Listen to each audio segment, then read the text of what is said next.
From Carolla One Studios in Glendale, California, this is The Adam Carolla Show.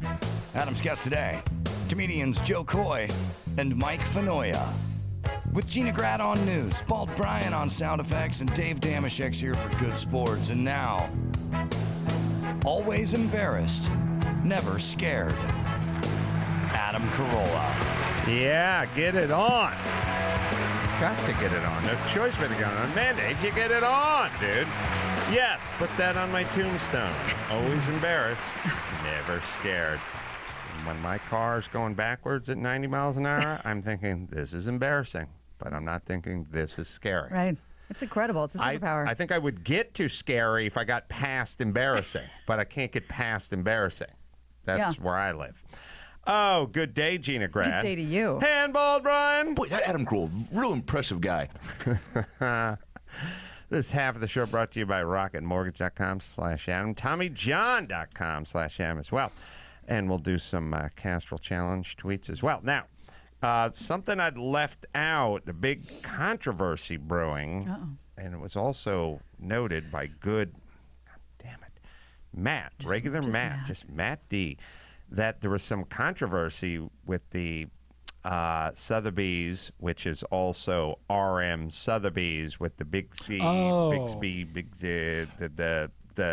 painting that got the Banksy, right, with Banksy, the shredding, Banksy and the shredding, right.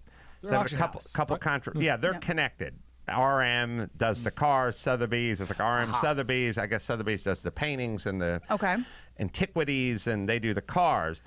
So one of the big cars that was going last weekend at Pebble Beach was the Nazi Porsche. It was the Hitler Porsche. It was the first Porsche, 1939, Type 64. Funny looking car. I've been hiding out in Argentina for a few years. Yes. Not much. Protested by the Shoah Foundation. Not much to it. Yeah, finally Simon Wiesenthal found it in Brazil. That's right. Hunted it down. Hunted it down. Justice. Yeah. It's a bizarre. It's a weird. Jeez, it has Hitler mustache for a grill. It was carrying. It does. No one's ever said that. It's so funny. It's weird. It looked. I assume that's a common observation. You know what? I'd never heard it, so all praise to newfound comedian. Right. I'm an established stand-up comedian, you guys. Oh, no. I wonder, like, escaped Nazi war criminals. Like, I wonder if it just carried a sock to stuff in its exhaust pipe or bar soap in case. Just in case. Take themselves out. They found him. Yep. The Nazi hunters found him to take himself out. So he's at the Hague. He's pacing around in the subterranean parking structure where they hold all the criminals, and he just puts that bar soap in his exhaust pipe, turns the key one last time. Goes to sleep. How long have you been living here in Argentina, Mr. Bolanos? So this Porsche, which is not really a Porsche, it predates Porsche. It's like, this is from 1939. It's kind of referred to as the first Porsche, but it was 9 years before the founding of the company. It Porsche looks like what would appear as a future car in a movie from 1960. That's exactly what I was going to say. Yeah, and it's got kind The of 40s version of the future. Right. Carmen Ghia, VW Bug. You can see it's all the same thing. Super lightweight, very low power, but good handling and good performance and good everything with no power because it had no weight. People, the weight, Porsche's, the American car design was put in all the padding and put in all the accoutrements and put in all the big frames. Make it a living room set. Make it big, stiff Detroit iron, and then we'll give it a huge power plant in order to propel all of this weight. And in Germany, VW and Porsche, their thing is like, let's make it smaller, lighter. Make it lighter. We'll put a smaller, lighter engine. We won't need the big engine in it.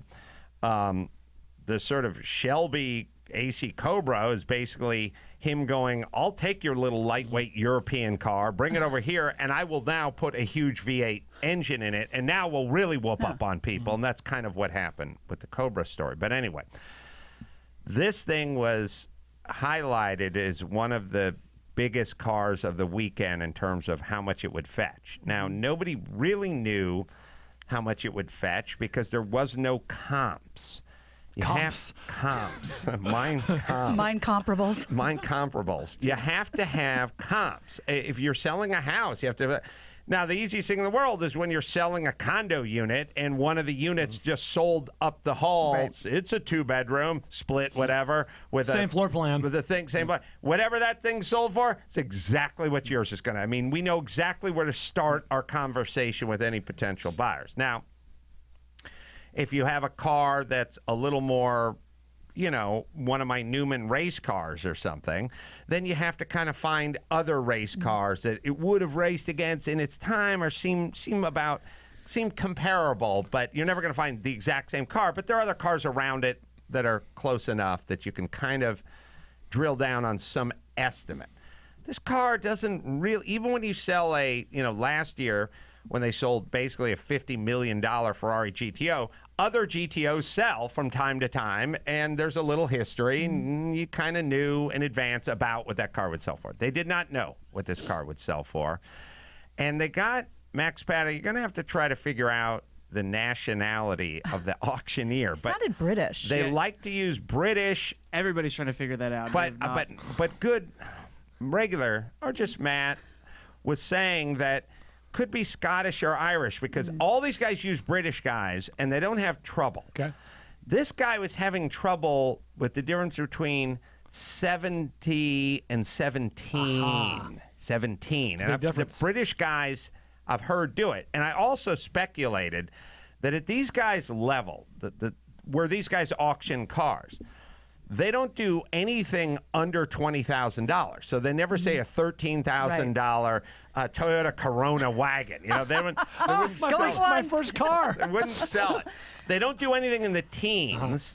They don't do increments in teens. So if they're selling a Ferrari Daytona and they're at $575,000, they go, give me 6, looking for 6, 6, 6, 6, 6. And then someone will go, $5,000. They'll go, okay, 580, 580, I hear 590, Right. 595. They don't go 13, 14. They don't take teens. They never take teens. It's like they want another $5,000. They want another $10,000 on a super expensive car. They want $500,000 more. They'll do it in like 500 increments or 100 increments, but they never do teens. So they don't.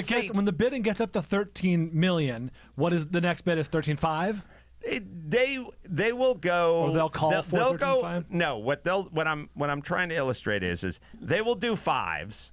And when it really slows down at the end and they're $14,500,000, they'll go, I'll take $100,000 or I'll take $50,000. Okay. They'll slow at the very end when it's just crawling on a multi-million-dollar car. They'll take $100,000. They probably not 50 because it'll just kind of end at that.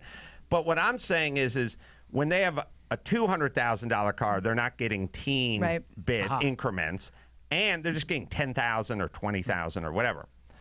And they probably don't auction off too many cars over $12 million. That's pretty rarefied air. So the point is this auctioneer does not say teen almost at all when he's auctioning.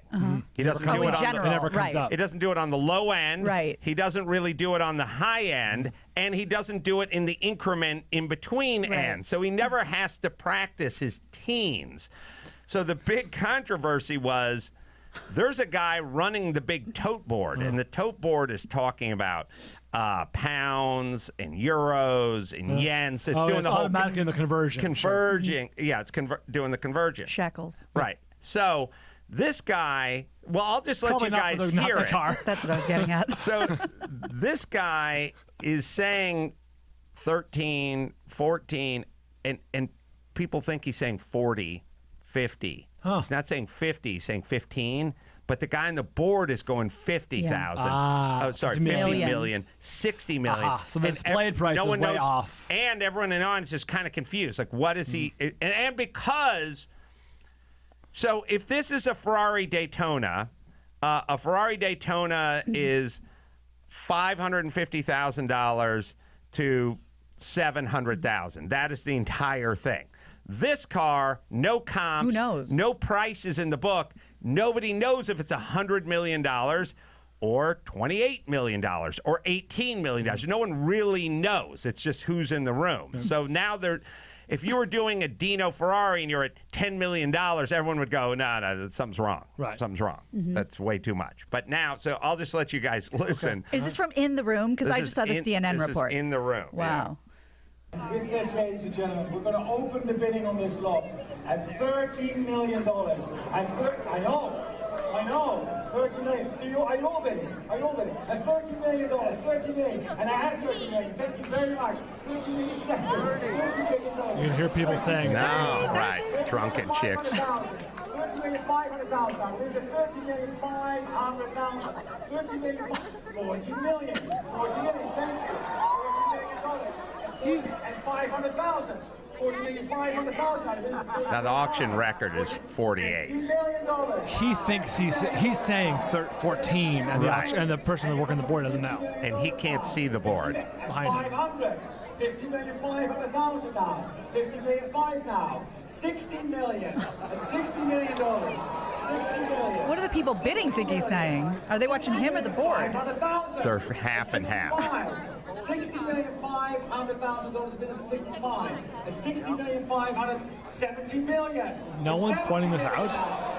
Well, look at the amount of cameras. I mean, $70 million now. Against you, Barney, at 70 million.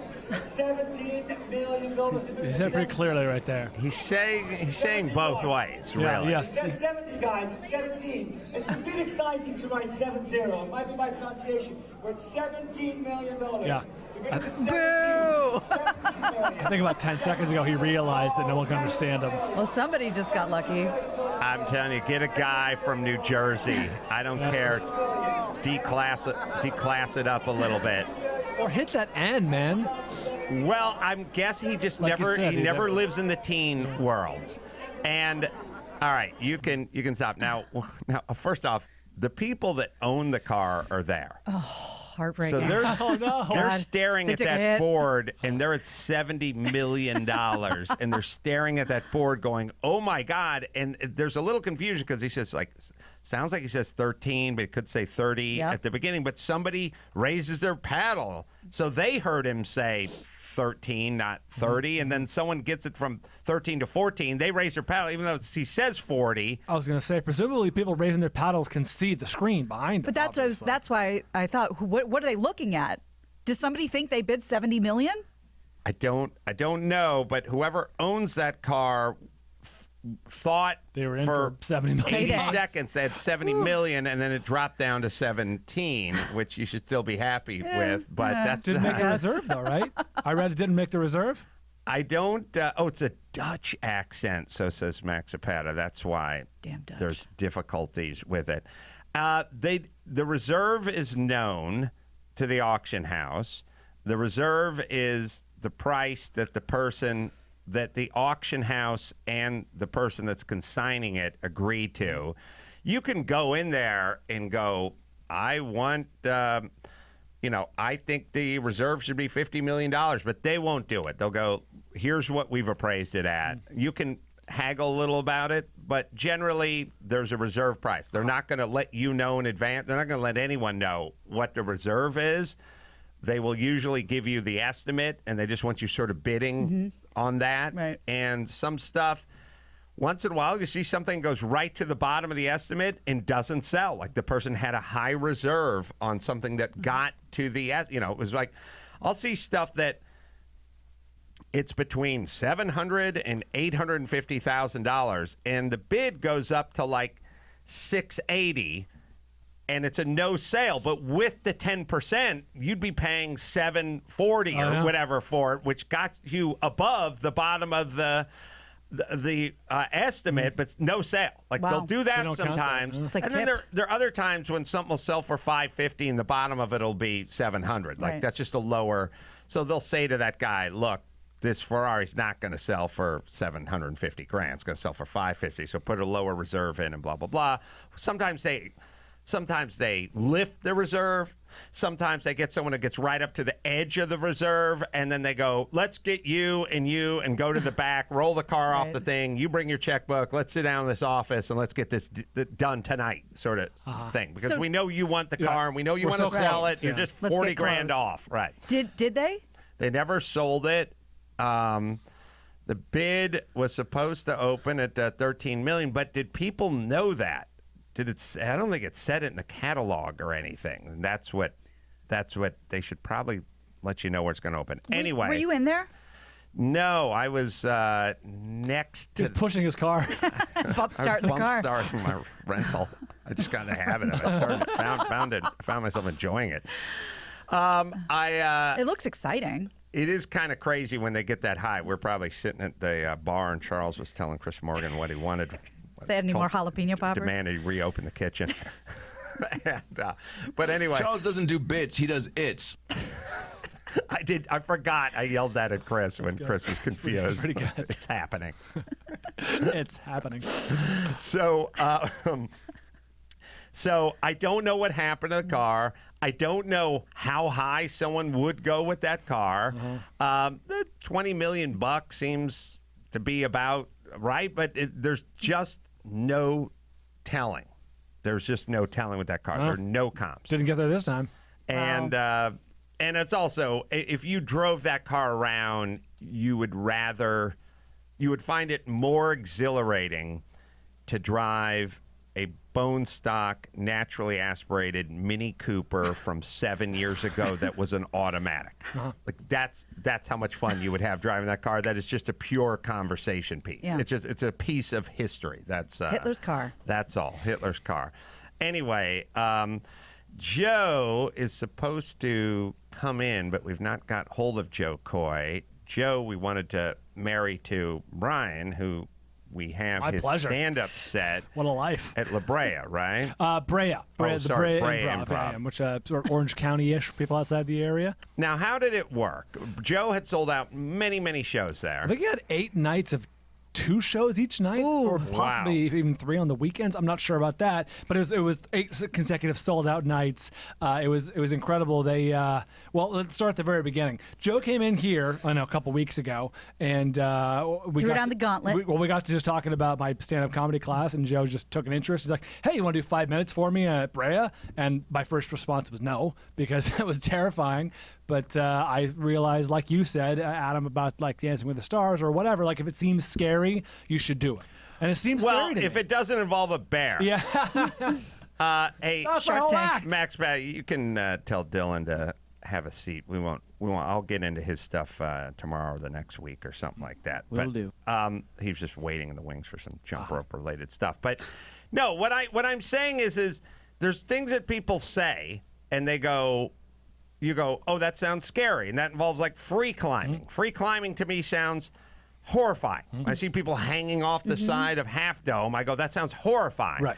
But there are other things that sound scary, like making a toast at the wedding or something like that. Yeah. Momentarily scary, throwing out the first pitch at the Dodger game or something. Dancing with the Stars. That is scary. 5 minutes of stand-up, there's nothing inherently dangerous about it Right. other than What's the risk? There's zero risk.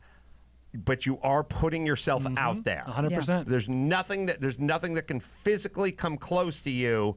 It's all emotional, and those things you need to dance with. You're 100% right. So Joe threw it out there, completely unexpectedly to me, and I, balked initially, but I was like, yeah, I'll do it. So my options were, because I was away in Hawaii, right? So my options were do it Friday night before my his first show, Friday night before my 8 a.m. flight on Saturday, or do it Sunday after I got back. No.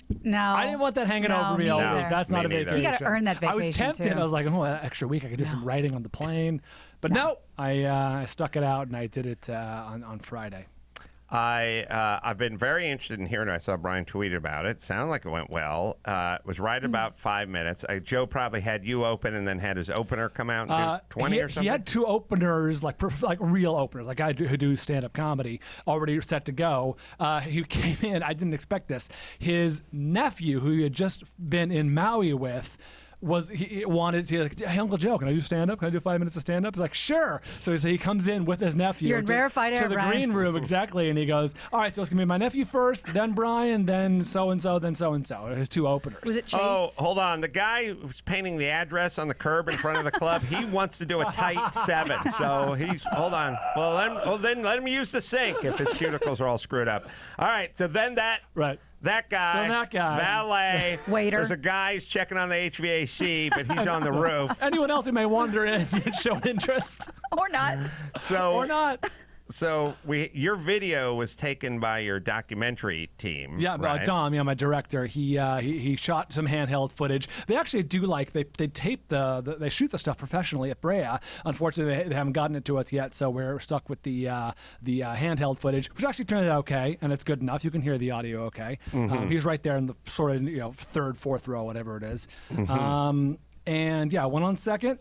And are we just going to play it, or because I don't know if you want to set it up anymore? I think Joe's going to be here. I'm not Okay. sure if Joe's coming, so I want to hear it, and it'd be nice with Joe's commentary. But I'd like to watch it. It's 5 minutes long. It's a 5-minute comedy do it. set. And I will preface this by saying, I think all the comedians, I'm talking to the audience now, people listening, all the comedians you see have worked on these jokes and material for months, perhaps years. Maybe it's just their set that they just do all the time. I wrote all these jokes that week. Like Gina did the same comedy class that I'm doing, believe it or not. How dare you. And we do the writing that week, right, and perform it the next week and whatever. So all these jokes have been written and rehearsed for just 1 week. So take that into account. Let me tell you, We've taken a lot of things into account, Brian. It's the repetition. Take into account it's me. It's a big deal. This is why it's a tall order. All right, let's listen with forgiving ear. You heard of Mike Show, and this is his first time doing stand-up. Ladies and gentlemen, Big hug for Joe. You got the Oprah announcer. I know, we got a real DJ. Place is sold out. 500 something What's people. happening, everybody? My name's Brian. You may know me from the Adam Carolla Show, where I know Joe Coy from. He was nice enough to take an interest in the fact that I have never done stand-up before. This is my very first time doing stand-up comedy. He was nice enough to take an interest and say, how are the comedy classes going, Brian? And I was like, oh, I've had 2 so far. And he's like, you want to do 5 minutes? No, but here I am, so we're gonna get through this. I'm a little nervous. I think this will go kind of like the first time I had sex. It's gonna start off a bit awkward. It'll probably last about 2 minutes. God willing, you'll all be laughing at me by the end. I turn 41 in just a couple weeks. Thank you. I didn't expect applause for that. That's my time. So I turned 41. It's very weird getting old. What's especially weird about getting older is your relationship with what's considered late, like what's considered late in the evening. Like in my 20s, when 8:30 would roll around, like that's when I would consider starting to think about maybe where to pre-party. You guys remember pre-partying? At 8:30 in your 40s, that's when you start fantasizing about bed. At 10:30 in your 20s, you get a call from your buddy. It's like, bro! And you're like, bro! It's like, where's the party, bro? When you're in your 40s, you get that call from that same friend. He's like, bro! You're like, bro! It's like, who died? Midnight, of course, in your 20s, that's when your party's getting started, right? You're 20 years old, at midnight, all right, I can have a drink, party's about to get started. At midnight, in your 40s, that's when you pee for the first time. It's good stuff. It's observational. You don't wake up till 1, but you pee for the first time at midnight. See what he did there? I have a 2-year-old daughter. Oh, she's amazing. She's the light of our lives. I feel like it's a guy thing, though. Like so many guys, they want a son. I want a son. I want a son to throw the ball with. I want to take him to the ball game. I want to be his coach. Not me. I was very happy to have a daughter. Boys, little boys are very sweet. They're nice. Teenage boys are the worst. Teenage boys play a game called Bloody Knuckles. You guys remember Bloody Knuckles? Ladies, if you don't know what Bloody Knuckles is, it's a complicated game, so let me walk you through the rules. You and your friend face each other, stick out your fist, and proceed to punch each other in the fist until one of you quits because you're bleeding or in pain, or both, and the one who is bleeding and in pain less is somehow the winner. This is your friend, I'd like to point out. There are, for sure, advantages to having a boy, or being a boy, I should know. The main advantage that I can tell is being able to write your name in the snow. But I want my daughter to have every opportunity a boy has. I tell her, whatever that boy can do, you can do. Don't let anything hold you back, including peeing in the snow. Which is why we named her. That's funny. It's a funny joke. I'm kidding, of course. Her name is Tessa. Tessa, she's 2 years old. She's adorable. We're potty training her. Potty training, for those of you that have been through it, you know is pretty tough. In order to convince the child they no longer need diapers, you say, oh, that's for babies. Diapers are for babies, and you're a big girl now. Big girls sit on the potty and they go pee. Big boys stand at the potty and they go pee. Big girls sit on the potty. And she's starting to get it. She's like, oh, okay. So we're slowly getting rid of the diapers, and we're out to dinner one night, right? We're at the Yard House, because we're classy like that. And we're at the Yard House and she goes, Daddy, I have to go pee at the potty. I said, Tessa, great, that's fantastic. I'm very proud of you for telling me that. Let's go, I will take you to the potty. And so I take her to the bathroom like a good dad. I can't go to the ladies' bathroom, of course, so I take her to the men's bathroom, and of course, because it's the Yard House, it's completely packed, full of guys at every urinal, and luckily there's one stall that's open. So I take her into the stall, plop her down on the potty, of course, and I say, all right, do your business, and she goes pee-pee like a big girl. I said, good job. And I said, you know what, Daddy's got a pee-pee too. I've had some beers, so I'm gonna go. You stand right here next to me, and I'll just go pee-pee. And the reward, by the way, for learning how to use the potty for them is flushing the toilet. When I'm done, you can flush the toilet. So I'm going to the bathroom. She's standing next to me, and she goes, Daddy, you're a big boy. Which was a real bittersweet moment for me, because that's the only time in my life a woman said that to me. You guys, thank you so much for letting me do this. I appreciate it. Thank you, You did it. Yo, give it up for Brian Bishop! I'm a hype man. Tight 20 right there, man. Tight. It felt like, I don't know what it Some long 18. walks. I don't know. Lost Well, they give you the consciousness for a light at 18, right? You wrap by 20. Oh, that's what that light was. That was on for 15 You thought it was the minutes. good job light. It was the dome light in everyone's car when they were getting into with their valet. Valid. Beep, beep. That was funny. There were some long walks there, but yeah, it was That it went was okay. That was, let's see, Joe. Now, Joe's 15 minutes away. Mike Finoia is here. It's Joe. we get Joe's Mike on his Finoia's- wave. can we He's get- 15 minutes away, right? Yeah. All right. Well, we'll bring Joe in when he walks in, or All right. maybe we'll bring Mike in, and then we'll bring Joe in. Ooh, dueling Maybe comics. We'll do it. We'll flip the script. That was impressive. Give me some tips. More jokes, more laughs. No, it was that was good. There's nothing you can do about that other than just reps. Mm-hmm. You know, the parts are all there. Like stuff like Tessa's name being, is really funny. Those kind of conceptual things are tougher to get across, Right. Even though they're all there they're there conceptually. They're just not there. They're harder to execute because they're more. People A to have to Z. think. They have to Right. think more, Yeah. Right. You know, but it was a lot of good stuff, and there's no reason to critique it, because that's Tell as Joe to good turn as you're around. going to do first time without getting tons of reps. So the only critique would be More now reps. really Do it take more. like take that Tessa Snow joke and really get it on its feet, and Gotcha. massage Yeah. it, and have find the other little beats in it and the things, because it's funny conceptually. Can I tell you a funny story about that joke specifically? So the whole week leading up to it, I did a couple of the we get together with the other people in the class. I said kids because they're younger than me, and we do like writing groups, right? Where we go over the jokes, we pitch them, and they say, "Oh, try this or tweak that." And I did a one-on-one with my actual instructor and his one of his former students, who's a stand-up comic, and they both reacted poorly to that joke. And the girl suggested, how about you say that's why I named her Splash? I was like, Okay. interesting. And I realized that joke is stupid and crass, and they are not stupid and crass. You know what I mean? Like they're Yeah, coming out from you an have to lean intellectual. into your Yeah, version. They're coming in from an intellectual perspective, I assume, and I was just going for a stupid, turn at the end of this, this setup.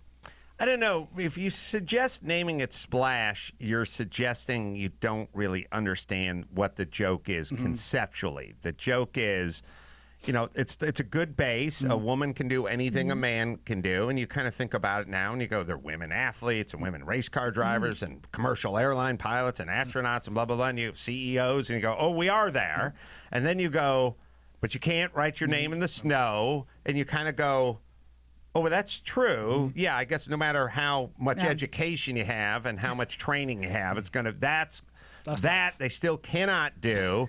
How to get around But now you're telling this to your daughter, and so your mind is sort of thinking, so I invented this swing that she could use, or whatever it is, or I made her a template or something like that. But then you go, named her, and then the pee all over the place. But you can't say splash or pee all over the place. You have to do a name that would not have letters in random shapes and in random order, and that's why the joke. So now a joke like that is never like I was at the ice house the other day. I said I had a friend, and I was talking to him earlier today, and his mom died last week, and it was at her funeral today, and I told him straight up, a son should never have to bury a parent. And the place is just dead silent, just dead silence. And I was like, yeah, they don't get what that they don't get what that means. Now, there's those kind of jokes that are just like funny to you, never funny to the audience. That's one of those. Gina's. That's one of the ones. I'm an accomplished stand-up comedian. I'm so glad I held back that compliment I was going to give you. That's one of the ones that's one of the ones where you can make. It's your job now to win people over to your strong concept, which is hard to execute. The stuff that's easy is easy. The real straightforward stuff is just easy to get a laugh on that. This is where the craftsmanship comes in. This isn't IKEA. This is you're making furniture from a log you found in a river. You know what I mean? Like, this isn't just assembly. You have to really, but you took a joke like that, and you got up and you put it up on stage and got it on its feet 3 nights a week, and you really started to sort of massage it and find the nuances and sort of take your time. You could take a joke like that and really make it into a 9 or a 10. All right. Well, you guys will be hearing that at Laughs with Bob and Ryan on November 2nd. Good. Yeah, and I don't know. Like, it worries me when people say name or splash, because it's not really connected to the joke. I mean, it's confusing. It's not the right. It's not where you're going. The pee doesn't really splash in the snow. Like a splash would be to create a splash. You know, it splashes in the water, it's not in the snow. Yes. Good. And look, that's as good as that outing is gonna get. I felt good after that. What I'm not saying. because the material killed, because I was comfortable. I paced it well. I didn't mumble a whole lot. It was the opposite of this podcast. All right, so good job. And I don't know, are you inspired to go out and do more now? Yes, we're going to have a cool announcement about that in a couple days, by the way. But yes, I'll be doing more. The class obviously is going forward to get on the stage some more. Yes, absolutely. All right, we got Mike Finoia out there, which we'll bring Mike in a little earlier. Mike opened for me in Portland for a number of shows. We had a nice time with him. He's been to almost 250 Phish shows. You'll have a lot to talk about. Yes. You've been to almost 2. Yeah. It's a way of life. And was it Impractical Jokers he works on? That show is a mega show. Anyway, first, let me hit this. Everyone knows the risk of drunk driving. Let's not get into a crash. Let's not get hurt out there. We need all our listeners to come home in one piece. You don't want to get arrested. If you get arrested, then it's a huge legal expense. You might lose your job. They suspend your license. I mean, I know a guy who got a DUI in his own driveway. He got his license taken away for 6 months, and he had to go to all these mandatory classes. And this is years ago. God, Must have been swerving pretty bad. I don't know how it worked, but he got it in his own driveway. And plus, so many people are killed on the road every year through drunk driving. Let's just get a designated sober driver. Plan to drive safe. Get that ride home. If you're going to go out and drink and have a good time, good. have a sober driver, or call a cab. Drive sober or get pulled over, man. Take care of yourself, and let's keep it in one piece. All right. We have my Phish. My Phish tweet I sent to Mike. Oh, God, he was so What hurt. was Mike Lynch was explaining to me that he was getting ready. Oh, he was trying to Well, I find. was explaining to you. Oh, he was explaining To to the world. All right. He tweeted, while trying to find more Phish souvenirs for my self-indulgent 40-day tweet ticket stub storm, I stumbled across a couple Adam Carolla show mementos from the KLSX radio show. And you replied, give a man a fish, you feed him for a day. Teach a man to follow Phish, and he will squander his adult life. Well, someone who's Hurtful. certainly Mike in that Finoia, category. everybody. Mike Finoia is coming in. Where's Impractical Jokers? I have that written on here Yeah, somewhere. towards the He is bottom. part of Towards it, the yeah. bottom. Yeah, that's Stu was right he up writes Where on blondes? that show. Every kid, my kids all watch that show. It's a rite of passage. great. Tess will get there one day. All right, we'll take a quick break. We'll bring Mike in right after this.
And now, Alcoa presents Definitely Not a Jew on the Adam Carolla Show. Dateline, Clearwater, Florida. A 31-year-old man was arrested on battery charges after arguing with another man and spraying him with pepper spray. The man tried to escape arrest by fleeing in a kayak. Definitely not a Jew. Joe Coy has arrived. We'll bring him in a few. Mike Finoia is here. Mike's a very good stand-up, I know, because I saw him perform 4 times at the in Portland. That's right. He's going to be at the Denver Comedy Works coming up September 3rd, and you can get tickets at comedyworks.com. It's another good club around this country of ours, and you can go find out his dates at Mike Finoia. I'll spell that in a few. .com. Good to see you again, Mike. You too, man. Thanks for having me. Mike and I spent the weekend in a very small green room in Portland. Got some good barbecue, though, man. Yeah, we bonded over pickles and brisket. Oh, It's like speed dating. Yeah, Good morning show. Pickles and brisket. yeah. I had my Who's own. hungry? The AM. Hey, Babs, pickles this morning. I mean, Oh, there it was. hey, we Look. got weather, news, weather, traffic, weather, news, traffic and lanes. Traffic and lanes. Bump, slow and go. 405.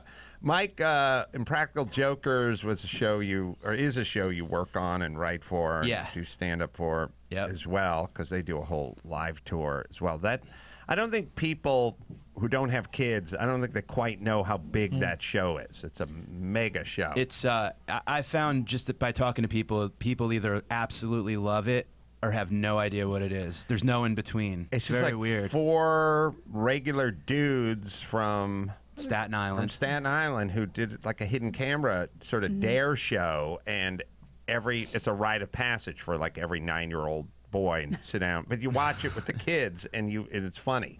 And they do live shows in front of mega crowds, right? Yeah, it's amazing. I've had the privilege of opening for them on the road. We're doing basketball arenas now. We did like the Bridgestone Arena in Nashville in front of like 15, 16,000 people. Nassau Coliseum, all over. They sold out the O2 Arena in London. You know, it's kind of weird, and in a weird way, selling out big venues, in a weird way, I have less of a chance of knowing, of being like a household name. You know what I mean? Like, I don't know if you guys would recognize any of the Impractical Joker guys, but you also wouldn't recognize Jaguares, the biggest band in Rio de Janeiro. You know, they're playing soccer stadiums. You know, like there's a whole world and cultures out there that are just selling these mega shows. Like I was telling you, we went to Denver, and I was telling you we saw the band Lettuce was playing Red Rocks. I never heard of Lettuce. Yeah, I love them. Well, you must, because you love Phish, and you make a low-carb taco when they open for Phish. Veggie burrito. So Phish 250 times, or almost. Somewhere around there, yeah. Somewhere between 200 and 250.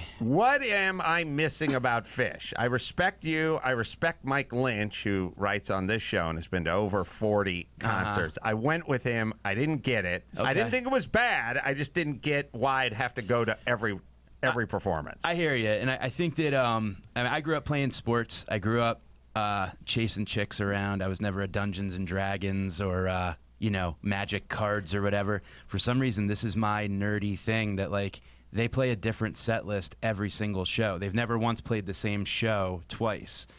So when they set out on a tour, you're kind of like, I got this song, I need this song. It's like collecting baseball cards. It's a gin rummy hand. It's pretty ridiculous. And but how much of it is lifestyle versus sonic? Meaning like the vibe, the people, the tailgating. Like we were at Red Rocks just trying to hike around, and everyone was there early because Lettuce was playing, and they're all cracking the coolers and smoking the spleef and all that kind of stuff. How's that work? Well, it's definitely 50-50 for sure. I personally, Phish does a thing now called Couch Tour, which is pretty neat. So like if you don't want to go to the show, you could stream it pay-per-view from your house, and you could just sit in your underwear. If you don't like a song, you can go take a shit. It's kind of nice. How much? 15-minute shit. If you really don't like it, you can shit on the TV. How much do they charge for that? For the couch, for the home streaming thing, I think it's like $25 or so. If you also like quietly, because Lynch, I'll be like, "Where are you seeing Phish?" And I'll be like, "Gillette. They're at Gillette Stadium." And I'll go like, or something like that, and I'll go like, "They're at Gillette Stadium?" Like, oh yeah, like Elton John would play there, you know, and he'd show up with 20 semi-rigs and dancers and behind the scenes, and the whole, like the circus would come to town. It's like 4 guys setting up their own amps. One wears a dress. And I mean, he plays a vacuum. It's amazing. But I mean, when you're doing multiple sold-out shows at Gillette or whatever, and streaming pay-per-view and whatever, you're making millions and millions of dollars a year. I mean, does anyone know what they make? They're doing pretty good. From what I've heard from someone at like Live Nation, they said that every year they're always like the top. They're the 3rd best earner. It's always like the top country thing flavor of the year, the pop flavor of the year, and Phish, because they're just consistently selling out every single show. And the thing that I think that keeps me going and my friends going is they set up these weird things that no one else is doing. They did 13 nights at Madison Square Garden, didn't repeat one song. 13 nights. They called it the Baker's Dozen. Each show was themed after a flavor of a donut that a bakery in Philly made. So when you went in, they handed you a donut, and like Strawberry Night, and they cover Strawberry Fields, they cover Strawberry Letter 23. Like they do stuff like that. How many of the Baker's Dozen did you attend? Man. Is there a Baker's Dozen pass? Yeah, there was. Of course. I went to 10 of them. Wow. Because I do I work at night, so I would kind of, I missed a couple first sets and whatever, but it's a lot of fun. You got to prioritize, man. I mean, it's your career versus paying Phish. Come on now. I'll never miss stand-up over a concert, that's for sure. But I am looking at it. The like the Phish summer pass to stream is $320 to $464. So. Ooh. For 16 shows. You've sold out 13 shows at Madison Square Garden, and you figure out a way to get paid outside of Madison God Square love Garden. Ya. I don't listen. I'm not here to judge, but man, they're quietly making Killing it. tons of dough. And when you start thinking about stuff, they're like, "Who's the top earner?" You go, I don't know. What about Jay-Z up to, or what's Taylor Beyonce Swift, up to, yeah. or I know. Did Bon Jovi tour last year? Did they go out on a tour? Stones, You never. never get to Phish. I know, it's amazing. It's pretty awesome, and I like it like that, you know? So for you, you've been doing stand-up. How did we get you to do stand-up for us in Portland? I opened up for the Jokers, and we were doing a show at the casino in Washington on Sunday. And I was in touch with Mark at Helium about doing the weekend. And then he got in touch with me a little later and said, well, Adam's going to be coming in. If you would like to feature for him, that'd be great. And I said, all right, sure. So that's how it all ended up working out. It was just synchronicity. And now here we are. Did you tell Phish they should play Synchronicity? That's a good album. I know one of the Then songs. Adam, be interested. Adam, did you know that every Halloween they do a cover? They play a musical costume. So in '94 they played the White Album start to finish. They did Quadrophenia. Wow. Remain in Light from the Talking Heads. Velvet Underground, Loaded, Little Feet. Oh, Ziggy Little Feet. Stardust. Well, Mike Lynch, when we were driving home from the Hollywood Bowl, was explaining all this to me, but all I got was the jam of songs I've never heard before. So this is basically like you're just with a high-dollar prostitute, and your deal was you stand in the corner, cry, and you beat off into a cookie sheet. Right. Basically, that's what you do. And then on the ride home, she'll tell you all the crazy things she's done in the set. That's kind of what it was like for me. Like, oh, you just missed it, I man. did 13 nights in New York. You're Musical pulling a cuckold. train. I don't like bringing people to their first shows. I feel like I'm making you sit down and watch episode 8 of season 6 of my favorite show, and I have to pause it. Yeah. You know what I Explain mean? everything. Yeah, and you don't want to do that. I just, Hey, Mike, he's talking about you fuck ass.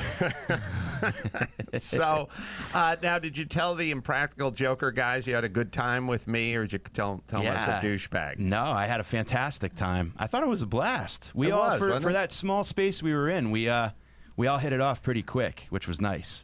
We were in a tight room. Little broom closet. And a bunch of hipster barbecue. Yeah. Ooh-wee. Yeah. Yeah. It's, it can be easy. Like, I feel, I don't know if you guys think about this, but you think about the people you don't really get along with, or I don't like that guy, or we have a bad relationship, or whatever it is. And there's always that consensus of like, well, it's some sort of recipe. It's like you're vinegar and you're fine on your own, but he's baking soda. And then when you just get together. And then sometimes I think about that and I go, no, that guy's an asshole. Because I meet new people all the time. And if you're just a regular dude and you're not douchey and you're fucking friendly, then it's pretty easy. Yeah. Like I have a super high batting average with the Mike Finoias of the world because he's a regular nice guy and he's sitting back there. It's a little cramped and we're hanging back there for a while, but everyone's friendly and it's easy enough to do. Or it cannot work, but that's not because of me. I'm saying that's because of you. Because Hey, Mike, he's talking about you fuck ass. Mike's nice and I'm nice, right? I think it comes from having shitty jobs my whole life too, and just being at lunch break with whoever people you just have to work regardless. You got to get in that landscaping truck with that dude again. So you're like, I guess we have to make this work. Right. Yeah, it's interesting because when you have crappy blue collar jobs, you have to sit and eat with the people that you don't necessarily like. Like I feel like in the white collar world, you can go somewhere. Yep. The blue collar world, you just sit on the same pile of drywall on the same construction site with the same 5 guys. Like you just sit there. Also in the blue collar world, if you don't get along with someone, someone may hit you with a shovel, which is not really an option in the white collar world. So there's an element of like, I can't really not get along too well with that guy. He's going to hit me with a hammer. Right. Hey, Mike, he's talking about you fuck ass. Phish's net worth $200 million. Oofa. Oofa. That's it. That is Amazing. it. I could do better. So it says you're staying at an Airbnb here. No. I just checked out of it because it was the worst experience of my entire life. Wow. I'm a hotel person. Wow. It was just this, like, I don't know, man. I'm new to L.A., and I'm trying to figure out where to stay, and I was doing shows at the store, so I wanted to be around Hollywood. Found this thing, and it was like a guest house that somebody made out of their shed at the end of their driveway, It's this A-frame. Yeah. And it said, like, fully air conditioned and all that. And I walk in and the place is like 100 degrees, steamy, smells like damp wood, And I go, how do you turn the air on? And the guy goes, I'll be there in a little while and I'll show you how to install it. What? And I'm like, really? And he brings out one of those rolling R2D2 Yeah. Like a things. swamp cooler? You got to put the hose out the window. Yeah. Which, that's the thing. So he had a piece of sheet metal with the vent popping out, and he had to, like, cram the hose into Right. that. Like but the dryer hose. Yeah, but he had it like with a shitty magnet stuck to an air vent, Right. an exhaust vent, that you would like put in the attic, and it just kept sliding off. And I kept having to grab this like boiling hot piece of sheet metal, trying to stick it to the wall, and it was just brutal. It's so hot in the place, and I said, "That's it, forget it." Tinseltown, ladies So and I gentlemen. got him to refund the entire thing, and I'm going down to a hotel in Venice Beach after Good, this. good. I got to tell you, sometimes let the professionals handle it. Yeah. Get the mint on the pillow, get the air that works. We just got back from our Airbnb at Laguna Seca, and it's fine, and it was nice, and everything was fine. I had that thing. I don't know why. There were no spider. I didn't see any spiders in the house or anything or whatever, but first thing, walked up to the bedroom with the vaulted ceiling, flipped on the light, big spider, upside down, on ceiling. Spiders have to be so confused because, like, 1 minute you're just inverted on a ceiling, and next minute a slipper's flying at you, not to kill you, to get you in position to be killed. Yeah. And you start throwing a slipper, but you think about a spider, it's like somebody throwing 3 Winnebagos at you if you were hanging off of something. Like there's something that's 150 times your size that's coming at you. Being waved. You have to be thinking, like, what the fuck? I'm just inverted on the ceiling. I'm just here to eat flies, I'm just man. here to eat flies. And then you get knocked off and you land on the carpet, and now it's go go time. time. You have to kill them because if you lose them, then now you're just Yeah. in this Airbnb room trapped alone with a spider. He has revenge on his mind. That's right. Sweet revenge. Yeah. So Mike going to be at the Comedy Works, and I should tell people, and that's a good venue Love it. too. Sorry, you can go check out dates at MikeFinoia.com. Sorry for the scheduling mix-up, and now we got Joe Coy out there, so we're going to mix it up a little with Mike and Joe. Let me hit Castrol Edge first. You can tweet us at Adam Carolla Show with your hashtag Castrol Challenge with your questions for Castrol Challenge, brought to you by Castrol Edge, formulated with fluid titanium technology. What do you got, Max Spada? At Marshall Epstein on Instagram wants to know hashtag Castrol Challenge. Adam, how many times did it take you to pass your driver's license test? Be honest. He wants to know. I passed it the first time. I was put in some weird state 3 or 4 days ago when I told you guys I had to renew my license, and I did it up in Monterey. And when I was standing there, they were like, "Oh, and we have an 18-question test for you to take, and if you fail 3 or more of them, I think 3." Then you won't get your license. Yeah. And I was like, oh, I haven't thought about this in 40 years. And they're like, yeah, go take it at the computer. And I'm like a bad reader and a bad student. And they're like, you have 20 minutes to do it or whatever. And I'm dragging my finger along the stupid screen. And not what you think what the rules should be, what they are. Not your Oh. version of a left turn. Right. Yeah, that involves an e-brake and me slapping a siren on the top of my car like Starsky and Hutch and yelling, "No time for backup," into a fake microphone that's attached to my dash. That's my version of turning left. They want a different version that involves safe braking and a trailing 2-second rule. distance An and all arm that. doing this. Yes. I remember the one question I got wrong on my driving test. If you're in the right lane and someone's merging onto the highway, do you A, speed up, B, slow down, or C, move over? Ooh. That was like their first question was, what do you do with a merge? Do you stop? Do you merge? Do you go? Do you continue? Do you speed up? That was like, Do you text through it? Right. I was like nervous. Also, I was nervous. Like, I'm going to flunk this test, and now I won't get my license, and Before then a race. I'll just go back home. But evidently, I did okay. And I used to teach comedy traffic school, and when I did that, you have to take a test in the back of a DMV that's like 300 questions in order to get certified to teach comedy traffic school. So I had a little bit of that to fall back on, but When developing a premise. no, yes, it was roads. yeah, comedy, not comedy traffic school, but And with comedy that, the traffic school. non-binary Adam Lakers Carolla passed his I test. checked non-binary. Why not? It was on the thing. Why not? You give me a choice, I'm going to take it. Absolutely. I'm with you 100%. My son was standing next to me, and he's like, "Why don't you hit it? It's a goof," And I'm like, "Okay, I'm down. He I'm down goaded with you this." into it? Yeah, I was like, I don't even use this license. I was holding it up like maybe to cut rails with bitches, but I don't even pull it out anymore. Like, what do we even need it for? Yeah, And really now I should. use my Centurion card to draw this rail. So that's just, you want to know why I grew up my pinky nail, son? Anyway. The thing that ironically got dust on it. So thank you. And what the hell was the question, Max Bata? Oh, did I fail? No, I didn't fail. I failed driver's ed the class at North Hollywood High, but I did not fail the test at the Van Nuys DMV or the the driving test at but I still couldn't drive after it's insane to let 16-year-olds drive a 4,000-pound weapon, right? No, absolutely. It's crazy. I remember the guy that was giving me the actual test, just trying his best to stip me up. There'd be like a hydrant right there, and he's like, "Why don't you go ahead and parallel park right there?" And I'm like, "Buddy, I'm not an idiot. Like, I know I'm not supposed to do that." And he's like, "Very well." Wow. I don't like that. Come on, dude. That's not cool. Take a right, and I'm like, "That's a one-way, man." And he's like, trying to kill "Very both well." of you. What's the matter with you? It does, like, you have to look at what jobs attract whom. Exactly. You know what I mean? And it's Yeah. like, you show me a meter maid, I'll show you a person I can't hang with, because it's attracting a person that likes ruining people's days. Yep. This is like a person, it's a combination of qualities I don't like, which is I'm going to lord some information over you, I'm going to tell you what to do, I'm going to judge you.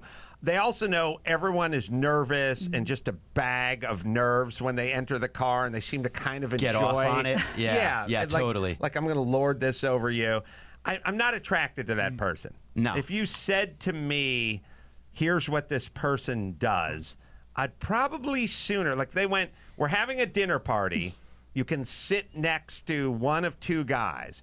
Bob, the guy who works for the DMV in the driving classes, or issues the driving certificates, or Larry, the taxidermist. Oh, fuck, taxidermist all day. I'd be like, what kind of animals? And he'd be like, dolphins exclusively. And you'd be like, I still think there'd be some, I think we can find some common ground there. The cute ones. Fucking dolphin taxidermist. I was next to him every day. All right, Joe is out there. Mike is here, and you can check him out at Comedy Works September 3rd. And you can get tickets at comedyworks.com and check out more dates at MikeFinoia.com. Thanks for coming in, and shoot him a tweet at Mike Finoia as well, and the podcast, Amigos with Mike Finoia. Thanks for coming by, and nice to see you again. Yeah, Mike. man. Anytime. Good to be here with you. We shall bring Joe in and do the news next.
This week at AdamCarolla.com, Take a Knee with Adam Carolla and Ryan Holiday. One of the Stoics, he has this line. He says, if you're offended, you have to realize you're complicit in the offense. So you have chosen to say, that's bad, I think, one, you sought it out, but two, you decided to let this ruin your day, even though it actually doesn't really have any tangible impact on you in any way.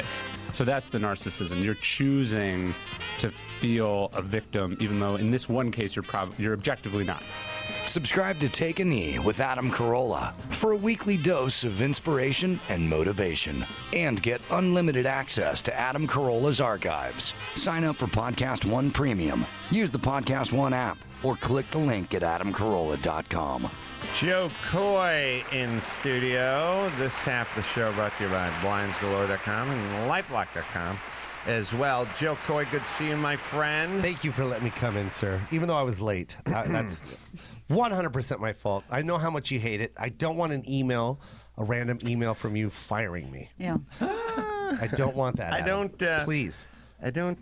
Joe, first off, yes. You are a comedian. Yeah. So you could be a junkie who's physically abusive to family members and strangers, and you would get a pass. I mean, think about Richard Pryor. Yeah.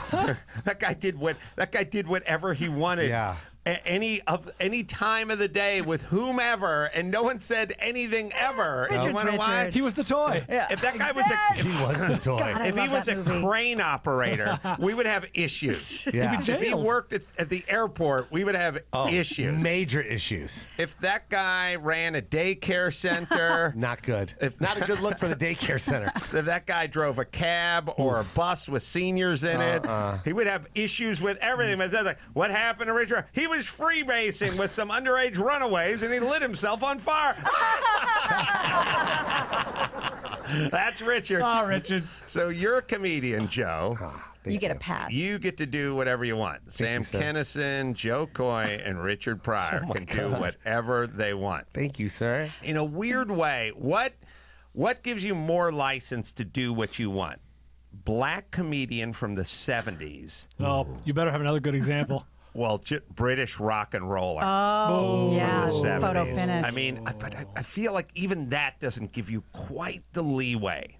Quite. Yeah. They're both sort of cultural things. Like, he's from Sussex, so he doesn't understand that having sex with underage girls is not right. You know, like Illegal. yeah. Like where? Because you can, I feel like the examples are like Gary Glitter, or like, you know, when John Lennon said we're bigger than Jesus, they got in trouble for that. Like the black comedian from the 70s, there is no repercussions. You just go on eventually to bigger and better things. Right. Okay. And society at large. Like, nobody ever held Richard Pryor to any standard of any Forgiven. kind. He was in Superman 3. Richard Pryor got up at the Hollywood Bowl, and where me and Mike Lynch saw Phish. He got up at the Hollywood Bowl. Do you guys know this story? No. And like, I don't know if it was Barbara Streisand or somebody like dragged him in to do like just do a 10-minute set. It's for like gay and lesbian rights, you know, in like 1979. Nice. And he just walked in. He was like, "Hey, homos, your shit don't fly here, boy." And he just yelled at everybody, called them the F word constantly, and then left. I mean, it's insane. It's No, he said good night and then left. Good night. What was it was like Richard Pryor. It was the Hollywood Bowl. It was like, oh, we're gonna have Barbara Streisand's gonna perform, or Bette Midler, like all the usual gay. It's to Liza raise Minnelli, we're yeah. gonna raise money for whatever. It was Yeah. pre-AIDS, but it was still like the gay rights movement and stuff like that. He walked in there, dropped 15 F-bombs, called everyone a faggot, and left. That's what he did. That was his set. Yeah. That's my time. No problemo. No problemo. Yeah, let's raise some money. Thank you so much, Richard. That's what they said on his way out. 1977. God, who was on that bill? Who was on? Tommy, went to that? Tommy Tune? No, I just remember it's a story that I saw in a doc. Well, Max Batty, Organized by Lily Tomlin. Okay. So yeah, 1977, gay rights benefit. During his set, Pryor told the audience, "I have sucked a dick. It's the first time in my life. It's the first time in my life I've ever realized that they're prejudiced because I don't see no niggers out here in the audience, and when the N-words were burning down Watts, you motherfuckers were doing He said what you N-words? wanted. No, he didn't, Brian. He's basically Chris doesn't want to say it anymore. He's saying black guys are getting shot down in Watts. You guys You are in motherfuckers San were Francisco. doing what you wanted guys to are do. Santa Monica sucking a dick. Hollywood Boulevard, and didn't give a shit about it. Kiss my happy rich black ass. Hilarious. To be I fair, read that in real time. I don't know. Chris, thank you for those embarrassment of riches. to be fair, when he plays the NAACP events, he's like, well, you N-words didn't do anything while my gay friends were down getting AIDS. Ain't that right? Proving once again Richard Pryor could do anything he wanted, right? I mean, it was literally the speech he gave to the capacity gay crowd, Wow. which F you didn't do anything while the blacks were getting fire hosed and bitten by German shepherds. You guys were too busy sucking dick. And we all lost our minds over. you. George Bush doesn't care about black people. That was Right. shocking in Yeah. 2002 or whatever I it was. know. It was 6. I know. And long what about way. what Al Franken's up to? Yeah. Anyway. It's intense. Joko, you do what you want. Yeah. Is the You point. know what I mean? Thank you, You want to be man. late? You be Yeah, late. I'll be a little late. That's fine. I wanted coffee. Joe, No problemo. Joe was a little late to his own show. Okay, stop. That's because I knew I had a 5-minute buffer. You had several 5-minute buffers. Well, Brian went up. It's several 5-minute Yeah. buffers. We discussed that. Yeah, Brian, we went over the set. Brian did a very strong first set. And Can I just say this real quick? I was impressed. Can I say this before Yes. anything?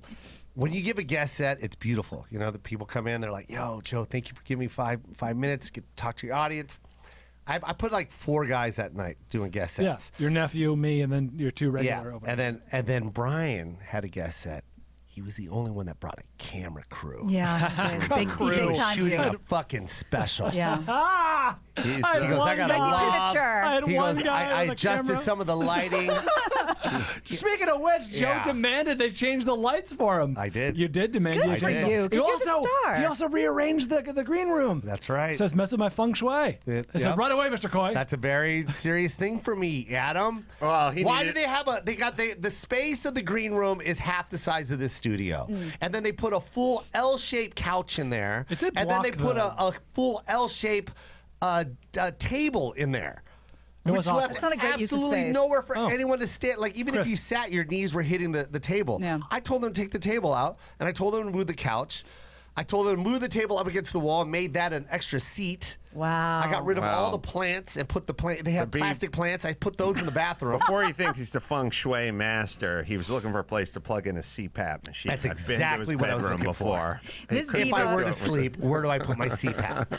This Steve over here always asks for carrots and some coffee. Yeah, but I'm going to start rearranging those You bad should. boys. Yeah. I did text Joe immediately afterwards, and I even said to you at the time, you were pretty getting hyped up for your show, so you might not remember, but genuinely, thank you. That was awesome. Yeah, that's how it was. Yeah. Oh, Yeah, it look, was- that's what it was when I walked in. Yeah, that's how it I was. rearranged all that. I got rid of that plant, that stupid table, the stupidest thing, that mirror. Why is that mirror there? I go, the No, only reason why man, you guys put that stuff there is to hide that pole. That's how Bruce Lee died, man. Yeah, he That did die like mirror that. out and the face in the wrong direction. Next thing you know. Lost all his chi and Yeah, they man. didn't replace it, and now It he's was- dead. Yeah, sucking my soul. I But think you know, is what he said. Brad Pitt's kicking him into a side. Let's talk throwing him in the side of a car. Let me talk to Bruce Lee's ghost. Oh, hello. Yes. Hey, I was watching Once Upon a Time in Hollywood. Uh-huh. I saw I don't that- like the way I was portrayed. Yeah, I was gonna say. First off, you Highly seem, offensive. yeah, you seem kind of douchey. Yeah, and that is not my character. Well, in the movie, you not only were you douchey to Brad Pitt, but Yeah. then he kind of opened Well, a can of if you really whoop-ass think on about you. it, is he not a douchebag himself? I don't know. I never. And one thing I like to do is kick douchebags right in the ass. right? Verbal Aikido. But If you're a douchebag, then Yeah. you must be kicked in the ass. yeah, but in the movie, the way I saw it, he ended up getting the best of you. I mean, I thought you were a black belt, man. I thought you were a badass. Yeah, well, Brad obviously. Pitt was a smoker, drank too much. Hollywood movie, huh? Yeah, I guess so. Hollywood always been fucking with me. Yeah, but you For made a a long movie time. and you beat up Kareem Abdul-Jabbar. Yeah, rightfully so. Yeah, but I'm saying Right in real life, right in his fucking mouth. that guy, I don't size know. 14 shoe on my chest. Yeah, but you were like 5'4". 5'4". And he's like 7'1". 7'4" or 7'1". Yeah. Okay, and you think you could beat him up in real life? Yeah, for sure. And you Chop them down from the knees, asshole. You don't think Brad You don't Pitt think that's could- possible? I don't know. I just saw the movie. I saw Brad Pitt. Really, he would kick shit out Adam, of you, look man. at my finger. I'm seeing it. Look at it. Oh, Now look towards the sky. I'm gonna look up. Right in your fucking throat, dumb shit. Stop looking at finger. All right. Shall we do a little news with Gina Grad and do it. Joe Coy hanging in? Give me the news with Grad. News with Gina Grad. Breaking viral. All those crazy Trump tweets. Give me news with Gina Grad. Trouble in the Middle East. Celebrity drunk meltdowns. Need news with Gina Grad. The news with Gina Grad. Well, real quick, since we're all thanking Joe Coy for stuff today, I had the honor and pleasure of going to Yojie Shabu Shabu in Las Vegas. Shabu. And boy, oh boy, Joe Coy treated us so right. He was so generous. We Yeah. walked right in and got a table at him. I don't know what's been wrong Wow, with he you. cut me off on my 11th pound of meat. Yeah, that was Yeah. pretty Could not disgusting. eat any more Adam beef. ate all of the meat. I ate all of the meat. Not the You market know, price here's the meat. thing. In Las We Vegas. have this thing called Wagyu, right? The best. And it's the best. It's about $100 a plate. It's almost right? creamy. It's yeah, so it's creamy. It tender. melts in your mouth. And, you know, I sell about maybe 2 a day because it's very expensive. yeah. Adam had 5. 5 to 6. And then you hit the gong because, Yeah, you know, it's a yep. special occasion. There When we was the buy the gong. Wagyu, Yep. you hit the gong and everyone's like, yay. Even the cooks are like, holy Yep. shit, someone bought it. 5 fucking times this man hit that gong. I was overserved on a private flight. Yeah. So when I hit you can do Joe's, math, when I hit the shabu shabu, I was already a little bit out of shape. You know, Delicious. I'm upset, 40-minute but private flight. delicious from Detroit. Thank you. Oh. Coming Yeah. in hot, by the way. Speaking of Joe Coy, available now on Netflix. Very funny stand-up. best. I mean, it's like it's half stand-up and half rock and roll concert. It's awesome. And I So felt like a rock impressive. star because I took one of my best friends who's Chinese and friends who are Hawaiian, and they're very familiar with Joe. So the fact that I know Joe Coy and I'm like, let's go to Joe's restaurant, I look like a massive stud. So, Joe, thank you. You're welcome. It was awesome. very welcome, Okay. Gina. So there we are. Oh, there they are. Yeah, we had a blast. Oh my God, it was so great. And we had the green tea white chocolate fondue. Oh, nice. Oh my God. Okay. What? Let me ask this. Oh, boy. Our parents, you know what I mean? We're getting to the age. We are at the age when we're at our parents' age. When you know, when we were younger, they were our age now. Yeah. You know what I mean? My parents and/or my dad and his friends would be like, We're thinking about going to Arby's maybe next year, but I mean during maybe. Around the Christmas. day, not at night, Right. not at night. You know, at night. It's on the But, we're thinking about we're thinking Wednesday, but Herb says Thursday's probably a safer day. But Yeah. the Arby's 4 miles from here, so we're gonna circle on the calendar, but we're not gonna do it with a pen. Yeah, just pencil. Now again, not this year, but we're looking first quarter. 1977. Yeah. We're thinking about the Arby's. Like, Yeah. what are we doing? Just out going places and doing things Having and getting Wagyu. on airplanes and That's eating so yummy true. food. What the fuck were they doing? Yeah, what Why- the fuck, Adam? Seriously. We're just sitting in a box all day, staring at a black and white seriously. TV, talking about. Well, look. All right, we got it's gut check time because Swanson Hungry Man comes in. Yep. Salisbury steak. They also have the turkey with the Yeah. trimmings. The you know, cranberry but again, crumb. we're not now. Thanksgiving is coming up in 4 months, so we don't want to ruin that meal. So No. that may be off the table. Then they have the chicken. They have the they have the fried chicken. We Yeah. can do with that. Banquet makes a good lasagna. Oh, my we got to God. think about So that. good. Yeah. We're not going to do both. No. And we can do the pizza on the French bread. Yeah. It's not going to be like Stouffer's. pizza. Yeah, it's not going to be good. Yeah, It's going to be it's not super gonna doughy and Yeah. chewy. And But it looks Cut cool. your mouth. Yeah. You're going to cut your mouth trying to tear it apart, but that's what we got. It's cheaper. It's cheaper. Yeah. We're not worth anything. There is no Wagyu. There's no we're Never. going here. We're Never. doing that. No. We're going to Hawaii. Yeah. Yeah. I mean, what we've done collectively in this room in the last 4 days. You were in Maui. You were in Vegas. My dad's never been to Vegas. You were in Hawaii as well. I was at Laguna Seca in Monterey racing a car.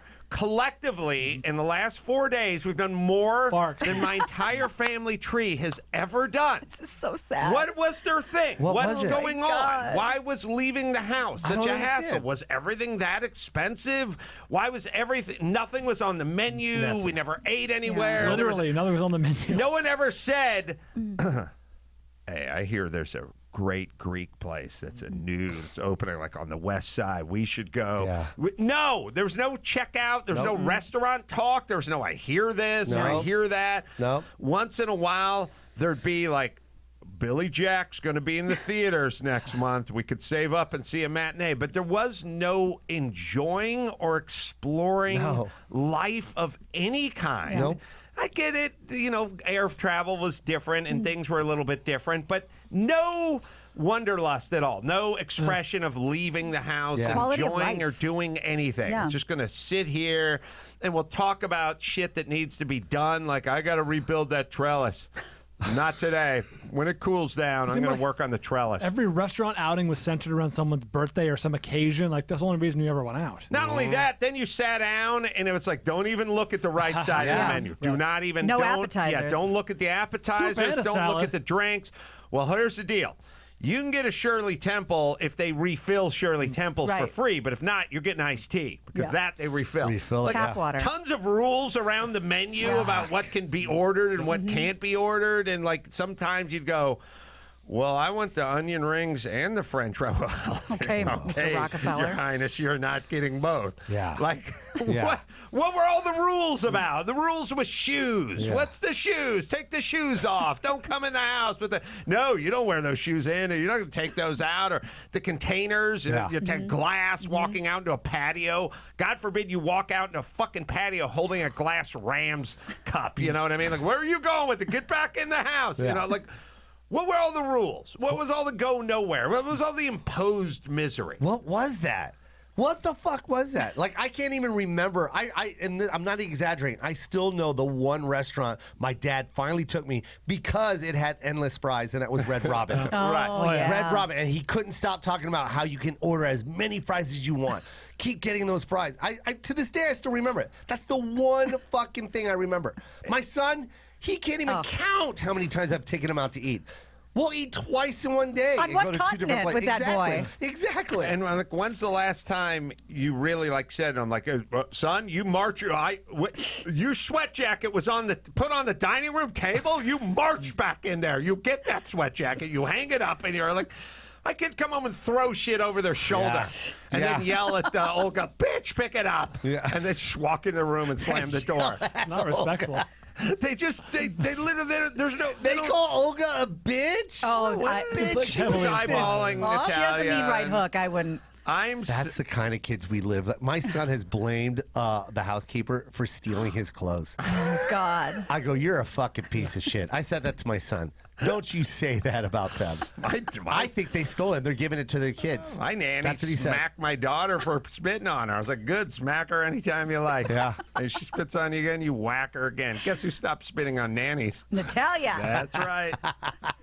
They say that stuff doesn't work, but it works pretty pretty good. effective. Spare the Pretty rod, immediate. spoil the Effective. child. Yeah, I don't know. Eating out, going out, doing things. Forget about the Hollywood Bowl sing-alongs and all the shit that everyone's out That's experiencing Sound of Music. live. Oh, we're going to the graveyard, and they got a big inflatable That's screen right. up, and they're showing Phantasm. We're all going to get high and watch. Like, oh, we never did anything. There was Anything. nothing. I don't think my dad had a bottle of booze or a Playboy in the house. He just like sat on a sofa stuffed with horsehair and watched a black and white TV set and waited to die. I didn't know if the TV was on. I think he was just looking at his own reflection. The Black Mirror. That is so true. I think my mom has been talking about retirement since she was like 39. Yeah, 39. Oh, that's the other thing too. Like, It's I'm getting ready for my retirement, and I'm putting money away. Make sure you have insurance. I'm like, fuck, you're 39. Lots of non-thoughts, like we're thinking about a new shower curtain. Yeah. But About to pull the trigger. your mom, Well. she told me to slow my roll. We're going to wait on this one, but we're going to make a decision in the next 4 years. That's for damn sure. Like everything was a big ticket item. Yeah. Oh, if the dishwasher broke or something broke, it was like, oh boy, now we're screwed. Now we don't have a we're dishwasher. really not leaving the house. Yeah. we're gonna have to skip some lunches now because of this. Lots of thought over where you could get something, and not just hopping online and having Amazon drop it off at the house. And everything was a big deal. Food was a big deal. But every kind of experience was a big deal. I get the part where technology and resources and money, but what about the experience part? What about where you just leave the house and you go? We're going to Yosemite for 3 days. Why not? It's free. You camp. Nope. No, nothing. No, that's gas. No. I need my gas money. That was right. My mom had. Look, there's no advice my mom ever gave me, but there are two things she said that I'll never forget. One is, I explained to her one day. I said, "Why don't you get a job so you don't have to get on welfare?" Because everything was always like, I'd go, "You think I could have just one singular corn nut?" She'd go, "Look, we don't have money. Like, we're on welfare. Like, we don't have money." Like, that was the answer for anything you wanted to do was, we don't have money. So at a certain point, I said to her, "Why don't you just get a job and then we'll have money and then we could do stuff?" And she's like, "I get a job, I'll lose my welfare," which is, I remember very clearly. And I also remember another super depressing thought when I finally sort of figured out gas mileage. Like, we can't drive there. Gas is expensive, gas. And I was like, you got a VW Squareback, gets 20 miles to the gallon. Teddy Lewis lives in Van Nuys. It's 6 miles away. You get there and back, it's half a gallon of gas. It's 50 cents or whatever. And she was like, every time you start the car, it costs money. Every time. Belts, oil, fluid, tires. Like, every time you start the car, it costs money. And I remember kind of thinking, like, well, she does kind of got me on the gas because I just had it at the gas. I was 45 cents worth of gas. But yes, I can't factor in wear and tear on rings and bearings and seals and other internal engine parts. But she did eventually get you to stop asking for anything, so she won. What was that whole... And why is it okay for you just to be a full-blown bummer in front of your kids all day, every day? Like, Joe Coy's your dad. Jackpot. That's the lottery ticket, man. Yeah. Right? They live the life. Jesus. The life I never had. That's God the damn truth. it. I know, but okay. Never a vacation. It's money. You got me so mad Fine, right now. it's money, but why did everyone have to be so uptight about everything? I don't know, man. What was that? We never took a vacation. Ever. If you ran somewhere, someone would yell, "Slow down." You know what I mean? Like, "Oh, not in the house. Come on now. Come on. Whoa, outside. Take it out. Take it out." Like, if you did anything, it'd just be like, "Go outside. Come on." What are all the rules for? I don't get. My kid runs by me in the hall. I'm like, "Good, get your hustle on." Yeah. What do I care? One of my fucking daughter's friends went by me in roller skates at my house the other day. I was like, "What the fuck are you roller skating inside my house?" They're like, "Yeah." Oh, okay. It's got a hardwood floor. Why not? Like, why was everyone so crazy and was scared? that? But they were 45 years old. Why were they so stupid? That's what Why I'm were they so saying. tight? Like, how come they didn't learn anything? How Why come were they didn't they- know how anything worked? Why were they acting old when they were very young? Yeah, that's What it. was that? Also, it's not like Curmudgeonly. you could open a Playboy from 1977 and see pictures of people with cool stereos and going on vacation, Sunken and living on rooms. beaches and shag carpet and stuff. Why? Well, you didn't know this existed? You could buy an MG or a two-seater convertible. Like, there were sports cars. It was not Roman times. Like, why didn't you know any of this? How come you didn't indulge in any of it? How come there was none of it? What was that? You didn't. How come neither one of our dads went? Oh, I'm looking in this magazine, and that Triumph TR6 looks like a pretty sporty car. I should see. Maybe I could buy a used one or something. Like, nothing. Just nothing. Just nothing. Nothing. The fuck. And they hated the yuppies. If you had, my dad always hated yuppies. If you did have parents that were fun and did drive sports cars, they had to be alcoholics. Yeah. Midlife crisis. There was no in between. It's like super boring, sit at home, or it's great, but the guy's a full-blown lush and he's banging his secretary and it's a mess. All right, sorry. I don't know. That was a good rant. What was it? Why? But again, they always blamed it on the baby boomers. That's what they always said. Like, during that whole baby boomer generation, they were always like, we know what poor is and we never want to be poor again. So that was that whole mentality. But I was just like, really? You don't even take us to the movies? That was their never parents of took me to a depression. movie.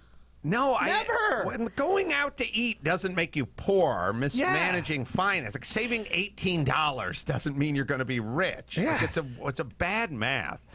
All right, sorry. All right. That was fun. That was good. That was That felt cathartic. good. So I mentioned this yesterday, and I literally just heard it on the way in. So here's a little more information. So just 2 days before he reportedly hanged himself in a Manhattan jail cell, convicted pedophile Jeffrey Epstein did sign his will, which was filed in the U.S. Virgin Islands.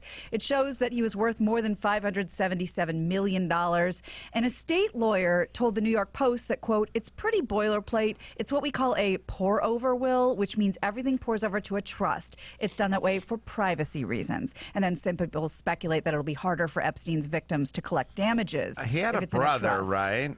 Oh, I don't know. I heard that he had a brother. I heard his name was Juan. His brother. His brother just rented an apartment from him or something. That's all. Okay. Juan Epstein. Are we talking sweat hog? Yeah, he's a sweat hog. Took me a minute. When you have $570 million, you still charge rent to your. That's a good question. I don't get that. Yeah. I don't. I think the brother was trying to create as much space as he could between the pedophile brother and himself, and I think he was basically saying like he was my landlord and I was his tenant. That was it. That's So as you couldn't far go to as the Oakwoods if you wanted to as far as we create- got. yeah. As far as we got. So the source said, he wanted to remain anonymous. He says, what's more unusual is the date. The fact that all this was done just days before he died. He probably knew he was going to take his own life, or he could have been murdered in jail. He could have thought, I need to get my ducks in a row. Mm-hmm. And of course, we talked about the mismanagement of that prison and how guards weren't guards and they were filling in for other people and they weren't checking on anyone. So it was just complete dysfunction and disarray. Well, the thing about running prisons is like if you run a hot dog on a stick and you're taking a dump in the lemonade pump, somebody's going to drop a dime on you. And a You know what I deuce. mean? Because you Yeah. got regular folk walking around the mall or the promenade, and word's going to get out. When you're in a prison, first off, where are you going? Yeah. You know what I mean? Everyone there is literally locked up. Like they can't just go, I'm going to go to a new prison and I'm going to tell them about what's going And on when in they this hear- prison. yeah. And also, who's going to believe a junkie with 9th grade education who spent their entire adult life behind bars? Like, who are you talking to? Where are they? And if you do talk to anyone, it'll be someone on my team who's fucking this prison up. Right. You're not going outside. So Who cares?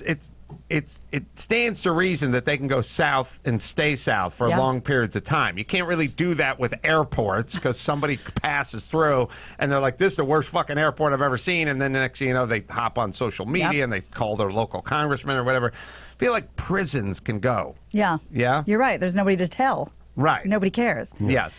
And then yeah. the reaction, when you do tell someone who does care, they go, I know, I heard it's the worst prison in the country. I go, okay, thank you Anyway. for acknowledging this pit I'm living in. But that's all they do. They go, Rikers? Oh, the worst.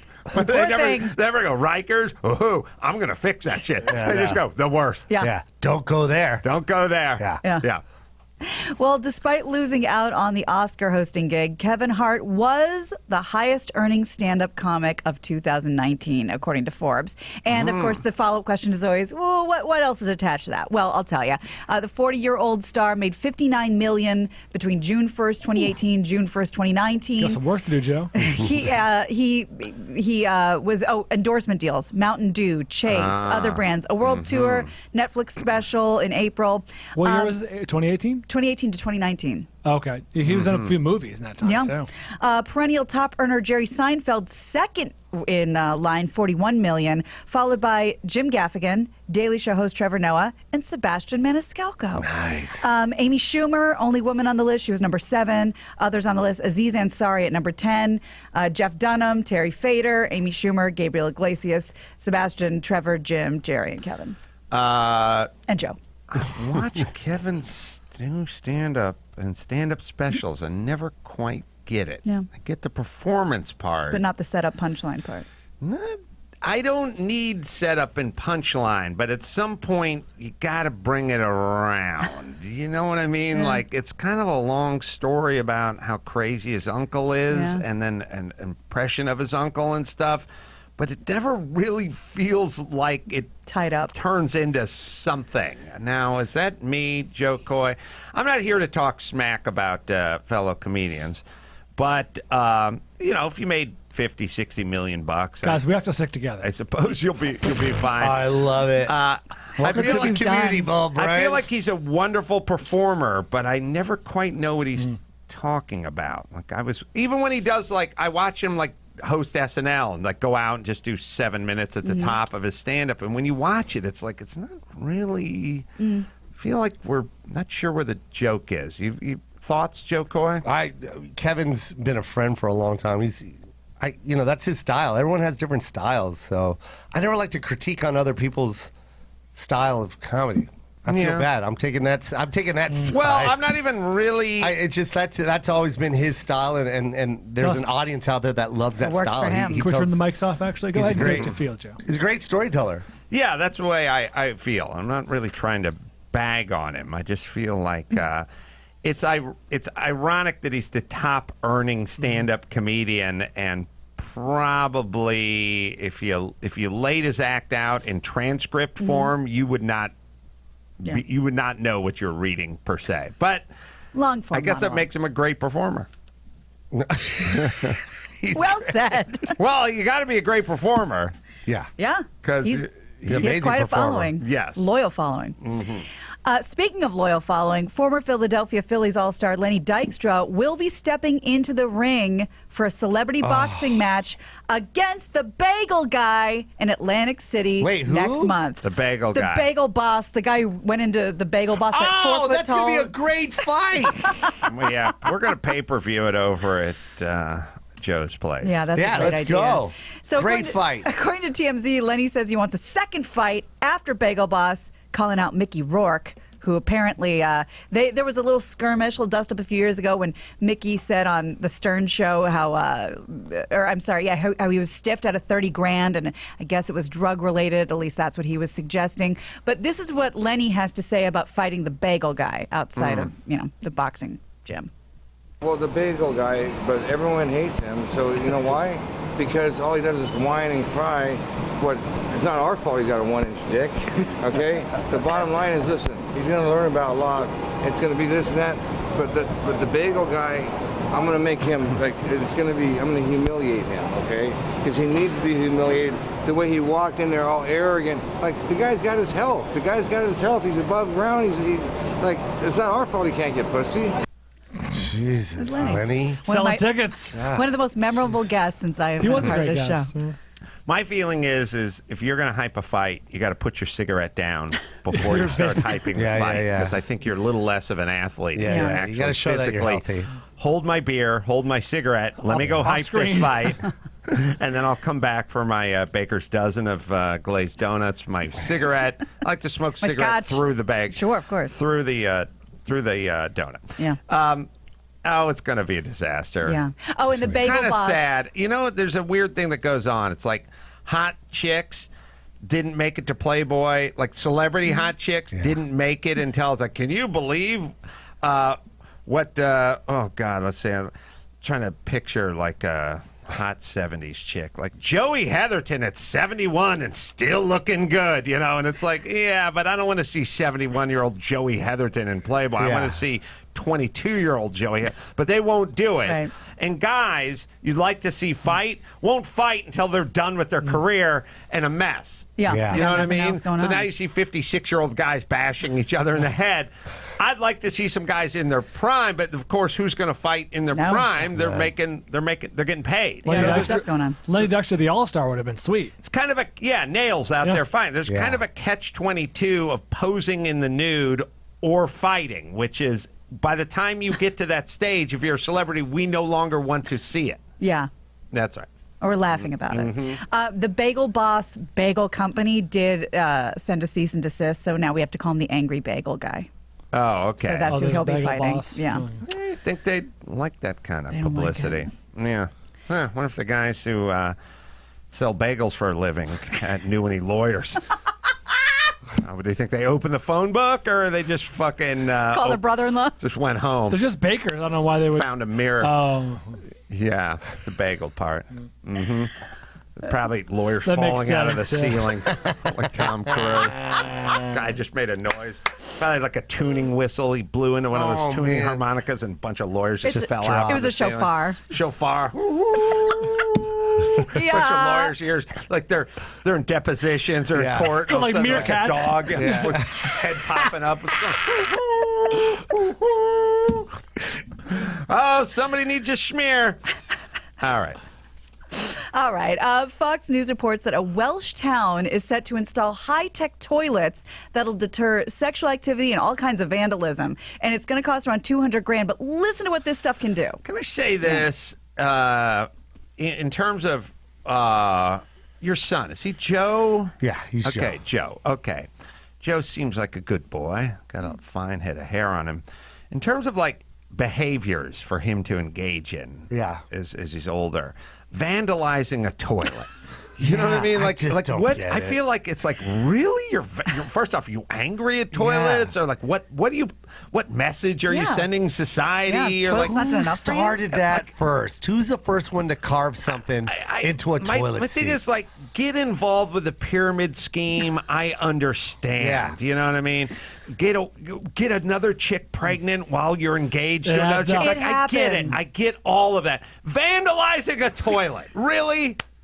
I don't. I'm just gonna take a bat. I'm just gonna take an axe handle to a toilet, so that other people can use this rest stop after I'm done. I'm gonna use it first. Like, what? First off, how stupid are you? And then secondly, like, how insanely angry at you? You're whirling dervish of just anger. Like, you know what I mean? Like, you're not yelling at your stepson. You're attacking a commode. Little Joe comes out. Dad, I destroyed that toilet. Yeah.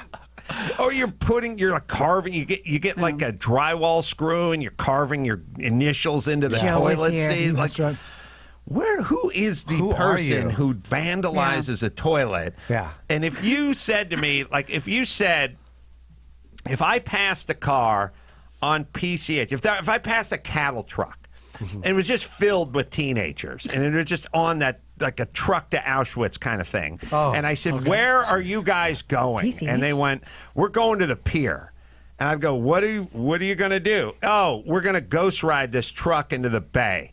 And I'd go, but there's like, what is there, like 80 teenage boys in the back? What are you 82. thinking? And they went, what'd those guys do? And they went, oh, they all vandalized toilets. I'd go, okay, let me run interference for you. I'll get people to clear off the pier so you can get a good shot at the end. Like, if they vandalize toilets, then I want them out. Who thinks that's a good idea? Yeah, and there's not one person. There's a lot of them that do it. Yeah. And to carve into a toilet seat, you can't just. You literally have to get on your knees. You got to get up in there. You got to get on your knees. You have to have a palm and a little bit of your forearm has to rest on the toilet seat. Yes. To carve. Yes. And not all of those seats are stable. They're loosey-goosey. Right, yeah. And then there's so now you got to hold it with the other hand. Yeah, it's not stable. Then there's the guys that just, attack it with the bat. There's other guys who just kick it over. They're the guys that piss all over the toilet paper rolls that are like locked into the thing. Yeah. Oh, yeah. Oh, What? Gina. What? Yeah. Wait, Oh, yeah. why would you do that? A great question. These are fantastic questions because you can. I'm just saying, I don't know who these people are. I don't know who they are. We've got to put them in that truck and drive them I'm into the fine putting bay. that guy into the truck. That's Jesus disgusting. Hey Gina, I hear, and I've heard this through the grapevine, that women are equally disgusting in the public restroom. No way. I've heard that. I've heard you guys are trashy bitches. No, because now that so many restrooms are genderless, women are pissed. We do not, no pun intended, we don't want to use your bathroom because there's always toilet paper everywhere and pee everywhere and you guys smell bad. I've heard you guys are Women's pretty restrooms bad. aren't that bad. They might How be about- messy with stuff, but I it's hear you not guys dirty. spray all over the seats too. How about Oh, this yeah. dude? I've heard does that. happen when chicks don't want to sit Yeah, on they the don't Can't want to pee sit in the on it. snow. How about this dude?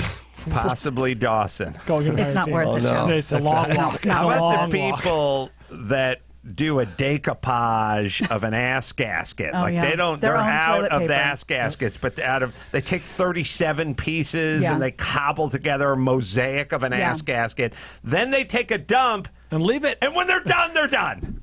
They're just done. That's their little offering for you. You may use it as well, kind sir. Abandoned shit. Yes, like, okay. Are you not, Dawson, you ever done that? No. Okay, good. Okay, good. I've seen that a few times, and it's like, okay, you're done with your shitting, but you've still left this composite of toilet paper here. Can you just go ahead and finish that off? I know you don't want to do anything else because you're done, but You how guys about ever, it? You guys ever use the ass gasket, the toilet seat cover? No. No. You do? Yeah. Huh? Yeah. After doing so many studies, reading so many studies about how everything is dirtier than a toilet seat, I don't care anymore. My mom said to use that and then also put a couple of them in the water so it doesn't splash into you. Wow. Oh, really? Because sometimes she says that water has particles of someone else's poop because it doesn't completely flush. She was a nurse. And yeah, and then sometimes some of that ass particle will go into your Spray. ass. Oh, my and God. she said you can get something from that. That's My what mom she said. said every she goes, you time- can get someone's ass particle into your ass. I mean, She goes, Adam, when you're Joe's mom, using yes. the public restroom, Yes. when you sit down on the, you put the, the shit. Yeah. Oh, the paper. Yeah, the Yeah, wax shit. paper. When you the put liner. the shit. Yeah, the liner. Oh, sheet. Oh, yeah, sheet. the sheet. Sorry. And then also grab a couple of them and stick in the water, and that way, when you shit, it doesn't splash and put more shit back into your.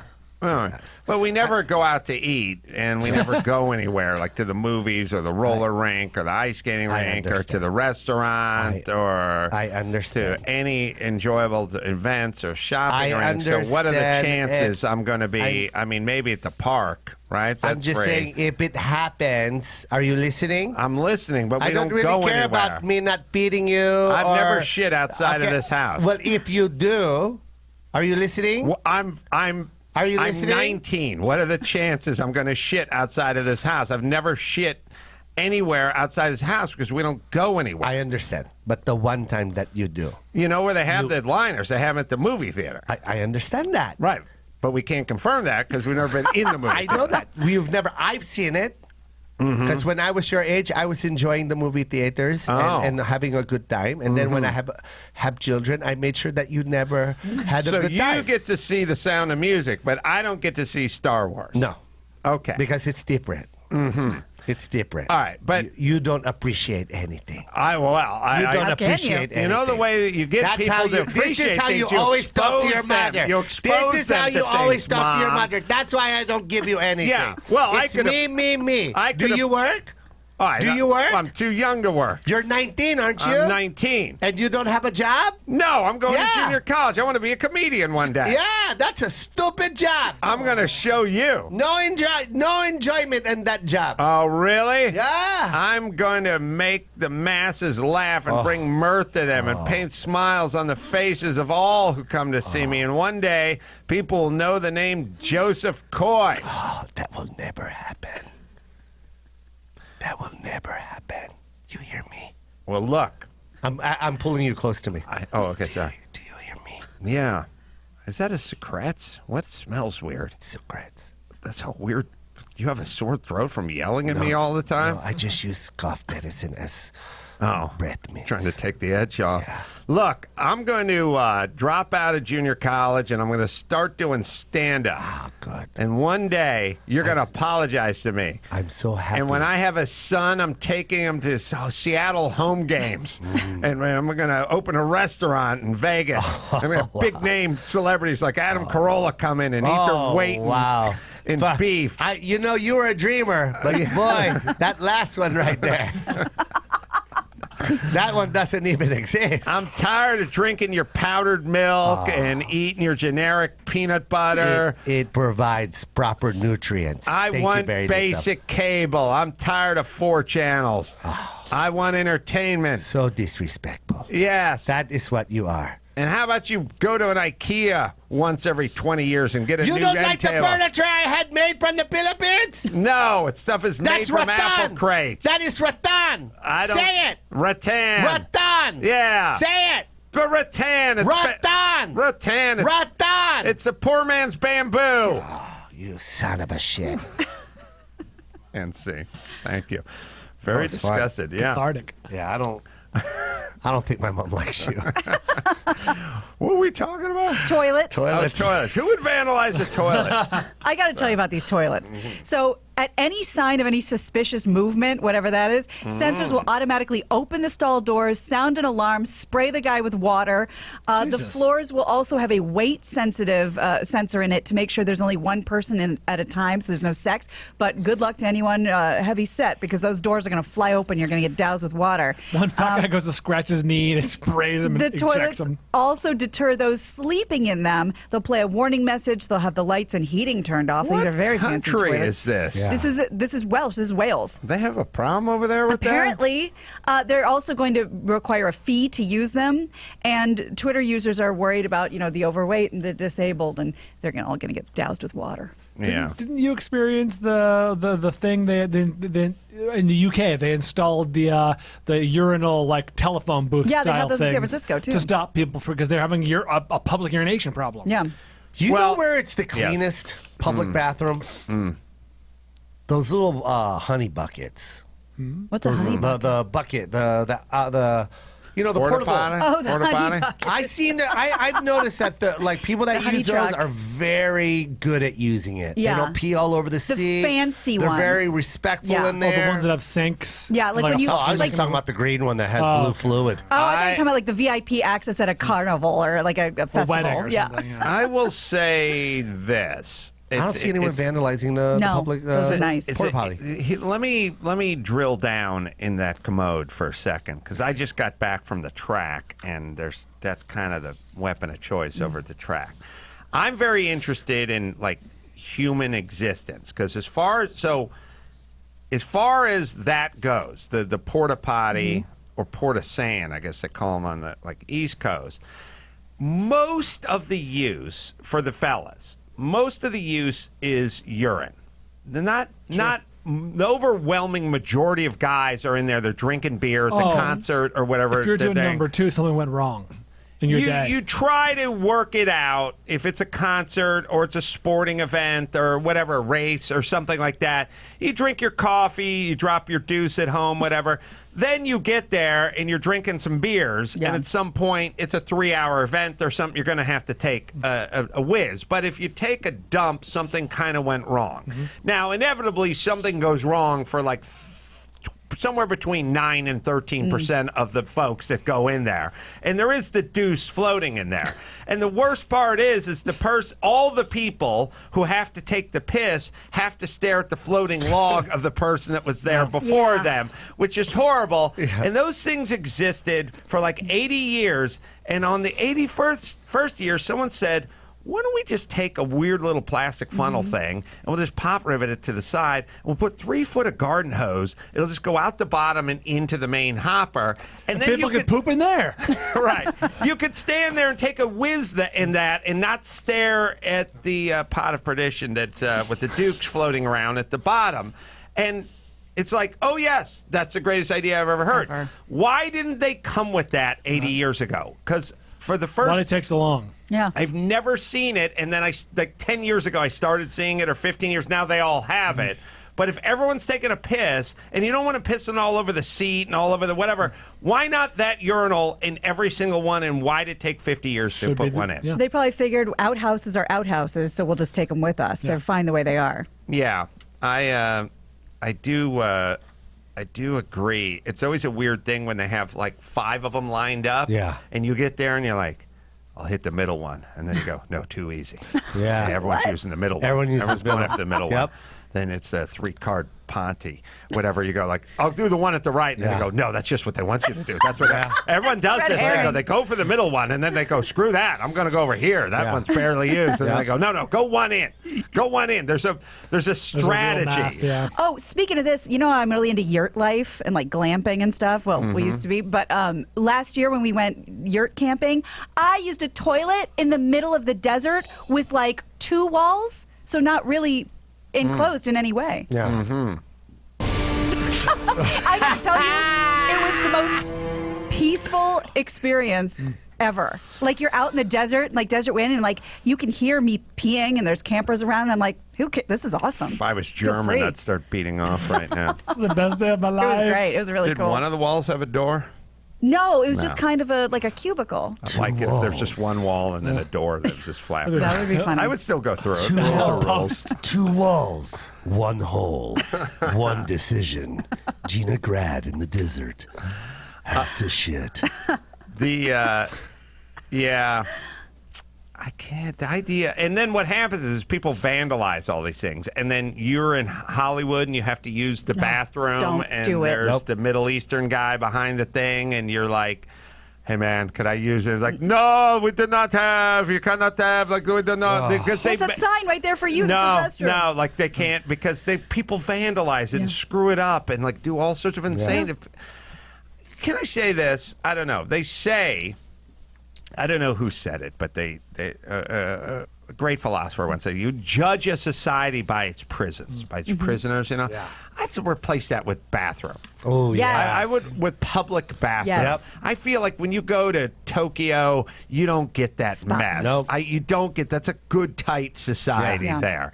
You come out here, it's a goddamn shit show. Yeah. No pun intended. No pun intended. All right, let me hit LifeLock, then we'll do one more with Gina Grad.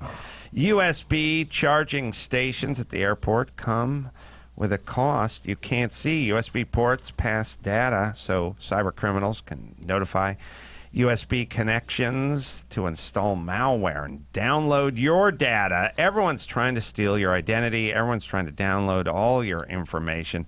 So many threats in today's cyber-driven world. Everyone wants to take what's yours. Good thing LifeLock Identity Theft Protection adds the power of Norton Security to help protect against threats to your devices you can't easily see or fix on your own.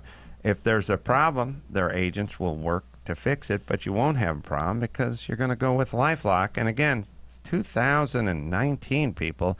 You're out there all day. Your information's everywhere. You're shopping online. You're doing all that stuff. Now protect yourself with a LifeLock, right, Dawson? Don't prevent all identity theft or cybercrime or monitor transactions at all businesses. But LifeLock with Norton Security can see threats you might miss on your own. Go to LifeLock.com or call 1-800-LifeLock and use promo code ADAM for 10% off your first year. That's promo code ADAM at LifeLock.com or 1-800-LifeLock for 10% off.